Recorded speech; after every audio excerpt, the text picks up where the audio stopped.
Kad vidite sve ovo oko mene, mogli biste pomisliti da smo došli u neki park, botanički vrt ili arboretum. I zapravo i nećete biti u krivu, ali smo došli u vrt jedne obitelji u Zagrebu. Gospođo Očić, znala sam u startu da imate lijepi vrt, ali ovo, pa to je raj na zemlji ili raj u Zagrebu. Pa hvala, ja mislim da je. Za nas sigurno, za našu obitelj je to raj. To je park koji je zapravo zaštićen kao spomenik parkovne arhitekture, arboretum. Njega je dizajnirala moja pokojna mama i cijeli život je zapravo posvetila tome da ga njeguje, da ga obdržava živim. I eto, mi smo nastavili, moja sestra, ja i naravno naš najmanji član August.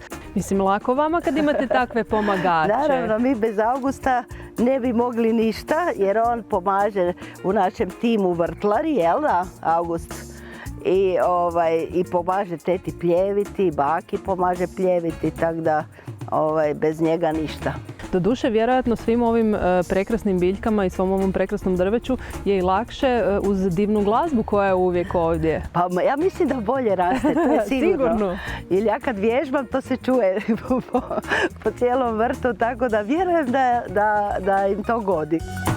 Tu je naše jezerce koje, unutra su i ribice crvene. Jako su se razrasli i lopoči i irisi, moramo to sad malo pročistiti.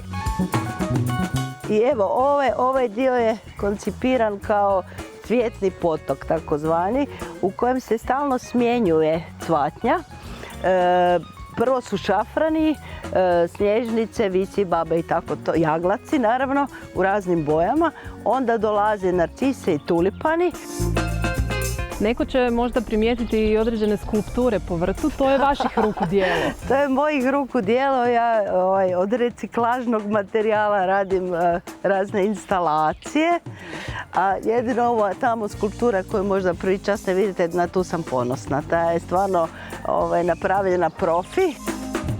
Ovo drvo pored kojeg jesmo je jedno od starijih. Evo, ovo je jedno od starijih, ona ima najmanje 50 godina, to je sekvoja. Mislim, ne može svako reći da ima sekvoju u Pa ne može, dvorištu. Da. Mama je skupljala egzote zapravo, tako da što se dendrološkog materijala tiče imamo zbilja posebnih vrsta. Jedno od njih je i ovaj famozni taksodium koji je sada ovako titravo zelen, ali u jesen on pobakreni čitav. I naravno to je listopadna crnogorica što je zapravo isto tako rijetkost. Što je ljepše, baviti se glazbom i svirati orgulje ili baviti se jednim ovakvim prekrasnim vrtom? Pa, s obzirom da se bavim jednim i drugim, skoro pa istovremeno, nekako balansiram između toga. Jer znam da moji kolege muzičari čuvaju ruke i tako to. Ja se ne štedim i ništa mi ne škodi, moram priznati. Čini mi se da je i ovo dio kreacije kad se kreira nekakav mali krajolik sa tim divnim biljkama i isto spada u neki oblik kreativnosti. I umjetnosti. A ja mislim da da. Hvala vam puno. Hvala vam.